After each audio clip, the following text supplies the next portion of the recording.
ओम नमः शिवाय।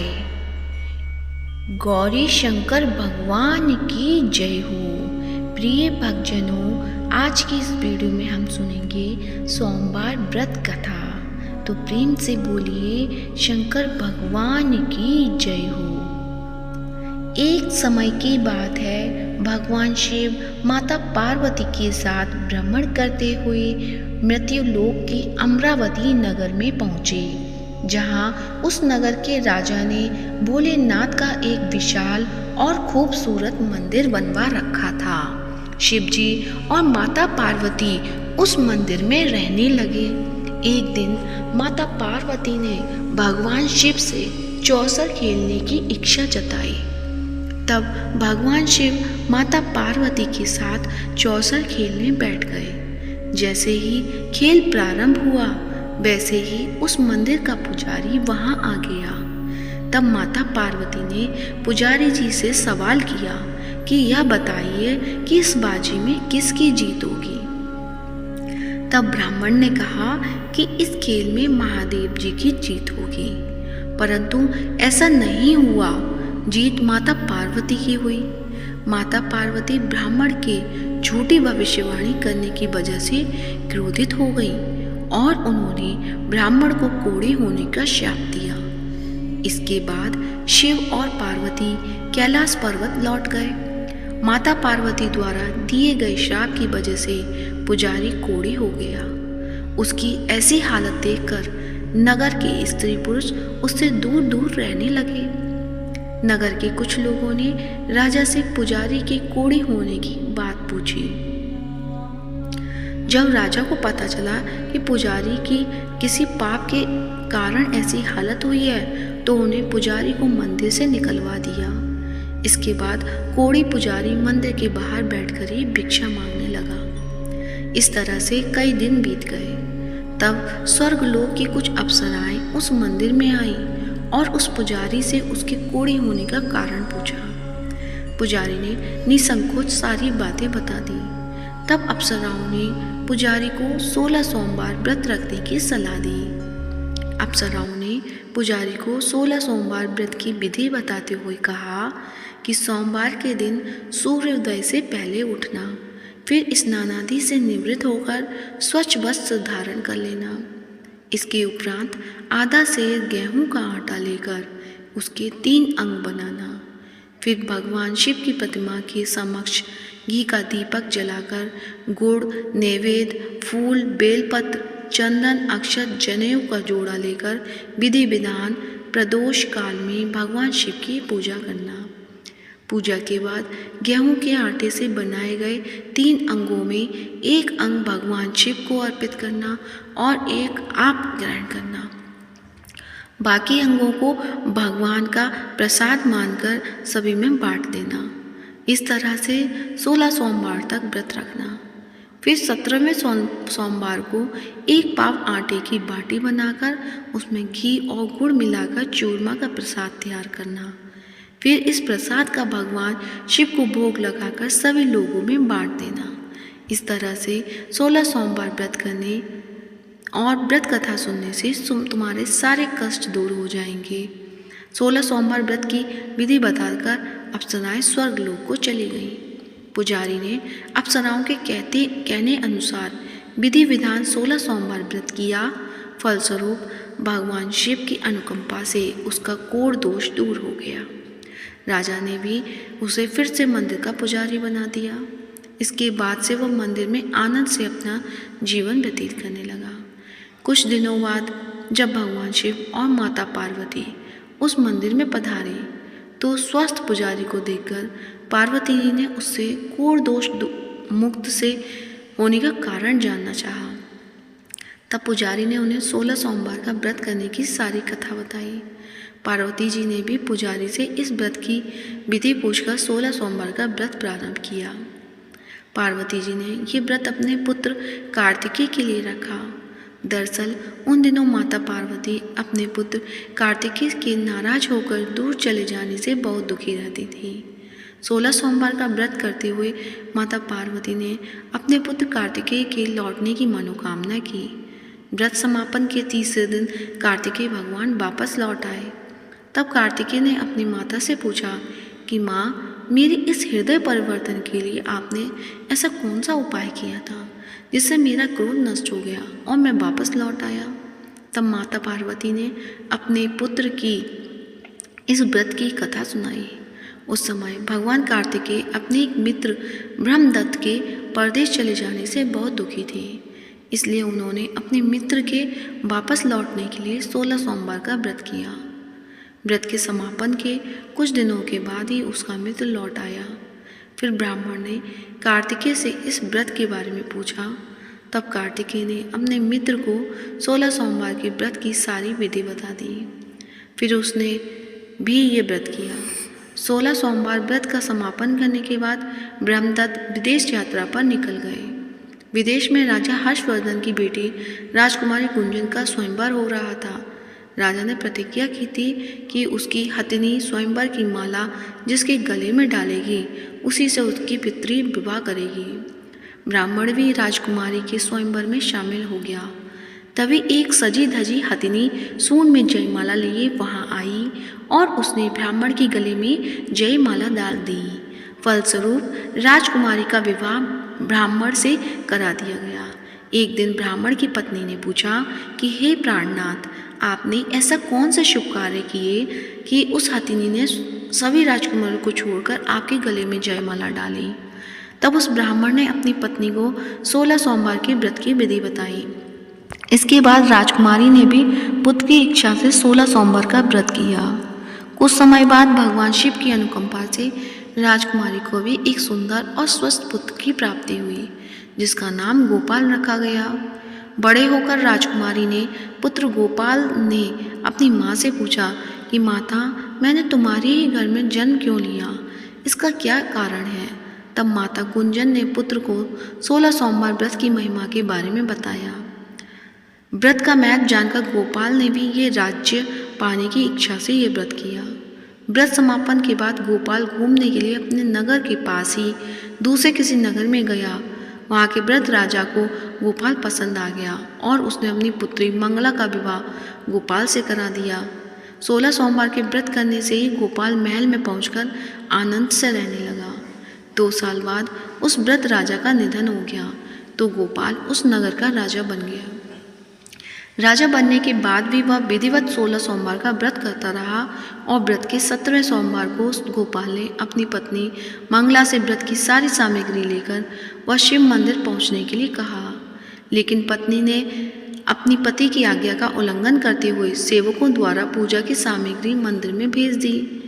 जब राजा ने भगवान शिव की पूजा पूरी की तब आकाशवाणी हुई कि हे राजन, तेरी पत्नी ने 16 सोमवार व्रत का अपमान किया है, इसलिए रानी को महल से निकाल दे, नहीं तो तेरा सारा धन वैभव नष्ट हो जाएगा।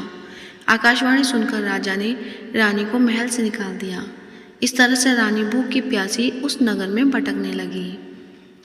फिर रानी को उस नगर में एक बुढ़िया मिली जो सूत काटकर बाजार में बेचने जा रही थी, लेकिन उससे सूत उठ नहीं रहा था। तब बुढ़िया ने रानी से कहा, बेटी, यदि तुम ये सूत उठाकर बाजार तक पहुंचा दोगी तो मैं तुम्हें धन दूंगी। रानी ने बुढ़िया की बात को मानते हुए जैसे ही सूत की गठरी को हाथ लगाया तभी जोर की आंधी चली और गठरी खुल गई, जिससे सारा सूत आंधी में उड़ गया। तब बुढ़िया ने उसे फटकार कर भगा दिया। फिर रानी चलते चलते किसी नगर में एक तेली के घर पहुंची। तेली को रानी की हालत देखकर उस पर तरस आ गया, इसलिए उसने रानी को घर में रहने के लिए जगह दे दी। लेकिन तभी तेली के तेल से भरे मटके एक एक करके फूटने लगे। तब तेली ने रानी को मनहूस मानकर घर से भगा दिया। इसी तरह से भूख प्यास से व्याकुल रानी वहाँ से भी चल दी। इसके बाद तब एक नदी पर जल पीकर रानी ने अपनी प्यास शांत करनी चाहिए तो नदी का जल उसके छूके ही सूख गया। फिर रानी अपने भाग्य को कोसती एक जंगल में पहुंची। जंगल में एक तालाब था जिसमें निर्मल जल भरा हुआ था। निर्मल जल देखकर रानी की प्यास और तेज हो गई। रानी तालाब से जल पीने के लिए जैसे ही तालाब की सीढ़ियाँ उतरी वैसे ही उस जल में असंख्य कीड़े उत्पन्न हो गए। रानी ने अंत में दुखी होकर उस गंदे जल को पीकर ही अपनी प्यास शांत की।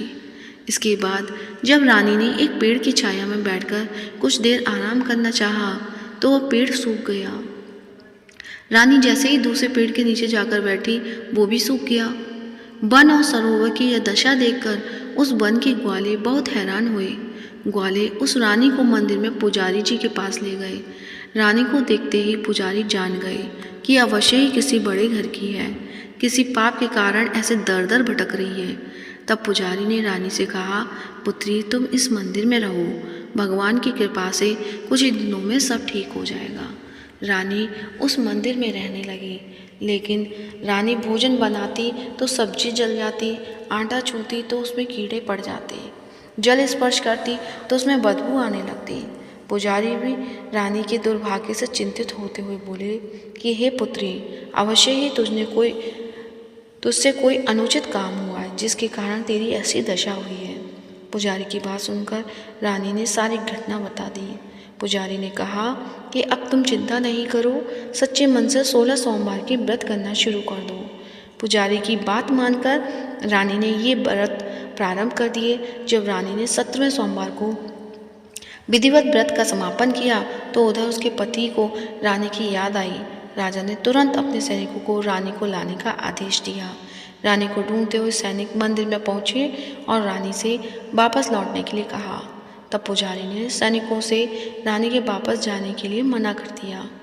इसके बाद राजा स्वयं उस मंदिर में पुजारी के पास पहुंचे और रानी को महल से निकाल देने के कारण पुजारी से क्षमा मांगी। तब पुजारी ने कहा, यह सब भगवान शिव के प्रकोप के कारण हुआ है। तब पुजारी ने रानी को वापस भेज दिया। रानी महल में आ गई।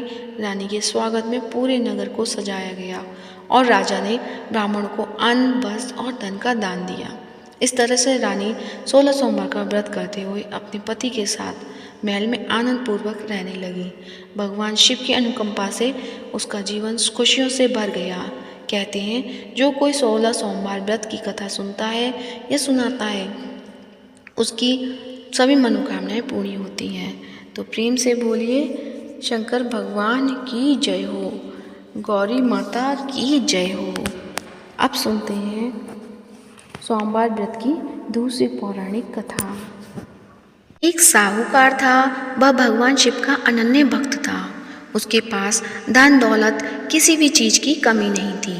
तब भी वह उदास रहा करता था, क्योंकि उसकी कोई संतान नहीं थी और संतान प्राप्ति की कामना के लिए वह रोज भगवान शिव के मंदिर में जाकर दीपक जलाता था। साहूकार के भक्ति भाव को देखकर एक दिन माता पार्वती ने भोलेनाथ से कहा कि प्रभु, यह आपका अनन्य भक्त है, इसके सभी कष्टों को अवश्य दूर करना चाहिए। शिव जी बोले कि हे देवी, इस साहूकार की कोई संतान नहीं है, यही इसके दुख का कारण है। माता पार्वती ने कहा कि हे ईश्वर, कृपा करके इसे पुत्र का वरदान दीजिए। तब भोलेनाथ ने कहा कि हे पार्वती, इस साहूकार के भाग्य में संतान का योग नहीं है। अगर इसे पुत्र प्राप्ति का वरदान मिल भी गया तो वह केवल 12 वर्ष तक जीवित रहेगा।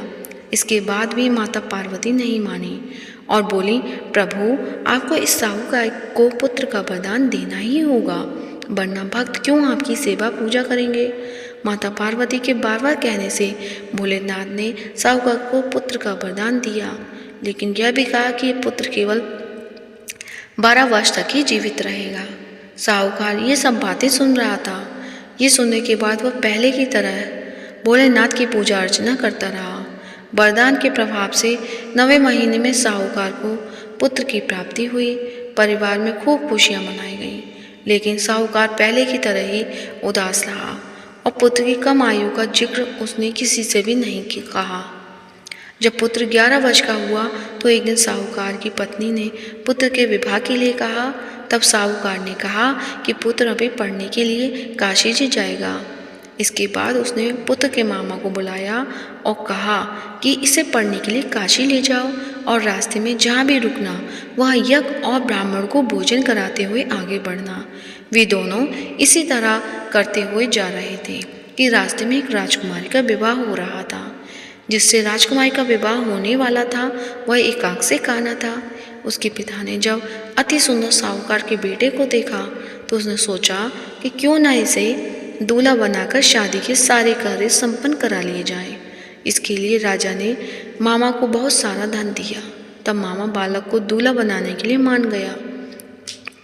इसके बाद साहूकार का बेटा दूल्हा बना और जब विवाह संपन्न हो गया तब जाने से पहले बालक ने राजकुमारी की चुन्नी पर लिखा कि तेरा विवाह मेरे साथ हुआ है, लेकिन जिस राजकुमार के साथ तुझे भेजेंगे वह एक आंख से काना है। इसके बाद वह अपने मामा के साथ काशी के लिए चला गया। जब राजकुमारी ने अपनी चुन्नी पर लिखा हुआ पढ़ा तो उसने राजकुमार के साथ जाने से मना कर दिया। तब बारात वापस लौट गई। उधर मामा और भांजे काशी जी पहुंच गए थे। एक दिन जब मामा यज्ञ की तैयारी कर रहे थे और भांजा बहुत देर तक बाहर नहीं आया तो मामा ने अंदर जाकर देखा तो भांजे के प्राण निकल चुके थे। वह बहुत परेशान हुए, लेकिन सोचा कि अभी शोक मनाया तो ब्राह्मण चले जाएंगे और यज्ञ अधूरा रह जाएगा। यज्ञ संपन्न हुआ तो मामा ने रोना पीटना शुरू कर दिया। तभी भगवान शिव पार्वती उधर से जा रहे थे। तब पार्वती ने शिव जी से पूछा कि हे प्रभु, ये कौन रो रहा है? तब उन्हें पता चला कि ये तो वही साहूकार का पुत्र है। तब पार्वती जी ने कहा कि हे प्रभु, इसे जीवित कर दे, नहीं तो रोते रोते इसके माता पिता के प्राण निकल जाएंगे। तब भोलेनाथ ने माता पार्वती से कहा कि इसकी आयु पूरी हो चुकी है। इसकी आयु इतनी ही थी, लेकिन माँ के बार बार आग्रह करने पर भोलेनाथ ने उसे जीवित कर दिया। तब लड़का ओम नमः शिवाय का जप करते हुए उठा। मामा भांजे दोनों ने ईश्वर को धन्यवाद दिया और अपने नगर को लौटे। रास्ते में वही नगर पड़ा, वहाँ राजकुमारी ने उसे पहचान लिया। तब राजा ने राजकुमारी को साहूकार के बेटे के साथ बहुत सारा धन देकर विदा किया। उधर साहूकार और उसकी पत्नी छत पर यह प्रण करके बैठे थे कि यदि उसका पुत्र सकुशल न लौटा तो छत से ही कूदकर अपने प्राण त्याग देंगे। तभी लड़की के मामा ने आकर साहूकार के बेटे और बहू के आने का समाचार सुनाया, लेकिन वे नहीं माने। तब मामा ने शपथ पूर्वक कहा कि तब दोनों को यकीन हो गया और दोनों ने अपने बेटे बहू का स्वागत किया। उसी रात साहूकार को स्वप्न में शिव जी ने दर्शन देकर कहा कि तुम्हारे पूजन से मैं प्रसन्न हुआ, इसलिए तुम्हारे पुत्र को जीवन दान दिया। मान्यता है कि जो भी इस कथा को पढ़ेगा या सुनेगा उसके समस्त दुख दूर हो जाएंगे और उसकी सभी मनोकामनाएं पूर्ण होंगी। तो प्रेम से बोलिए गौरी शंकर भगवान की जय। अब सुनते हैं भगवान भोलेनाथ की आरती। ओम जय शिव ओमकारा, स्वामी जय शिव ओमकारा, ब्रह्मा विष्णु सदाशिव अर्धांगी धारा। ओम जय शिव ओमकारा, एकानन चतुरान पंचानन राजे, हंसानन गरुणासन वृषवाहन साजे। ओम जय शिव ओमकारा, दो भुज चार चतुर्भुज दस भुज अति सोहे, तीनों रूप निरखता त्रिभुवन जन मोहे। ओम जय शिव ओमकारा, अक्षमाला वनमाला मुंडमाला धारी, चंदन मृग मद सोहे भोले शुभकारी। ओम जय शिव ओमकारा, श्वेतांबर पीतांबर बागांबर अंगे, सनकादिक ब्रह्मादिक प्रेतादिक संगे। ओम जय शिव ओमकारा, करके मध्य कमंडल चक्र त्रिशूल धरता, जग करता जग हरता जग पालन करता। ओम जय शिव ओमकारा, ब्रह्मा विष्णु सदा से जानती अविवेका, प्रणवाक्षण के मध्य ये तीनों एका। ओम जय शिव ओमकारा, त्रिगुण स्वामी की आरती जो कोई नर गावे, कहत शिवानंद स्वामी भजत हरि हरियामी, सुख संपत्ति पावे।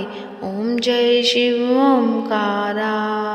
पर्वत सोहे पार्वती शंकर कैलासा, भांग धतूरा का भोजन भस्मी में बासा। ओम जय शिव ओमकारा। जटा में गंग बहत है गल मुंडल माला, शेष नाग लिपटावत ओढ़त मृग चाला। ओम जय शिव ओमकारा। काशी में विराजे विश्वनाथ नंदी ब्रह्मचारी, नित उठ दर्शन पावत महिमा अति भारी। ओम जय शिव ओमकारा। ओम जय शिव ओमकारा। स्वामी जय शिव ओमकारा। ब्रह्मा विष्णु सदा से अर्धांगी धार। ओम जय शिव ओमकारा। तो प्रेम से बोलिए शंकर भगवान की जय हो। आज की वीडियो अच्छी लगी है तो इसे लाइक कीजिए, ज़्यादा से ज़्यादा शेयर कीजिए और चैनल पे नए हैं तो चैनल को सब्सक्राइब जरूर कीजिए। और कमेंट बॉक्स में भगवान भोलेनाथ की जय हो, माता पार्वती की जय हो, गौरी शंकर भगवान की जय हो अवश्य लिखें।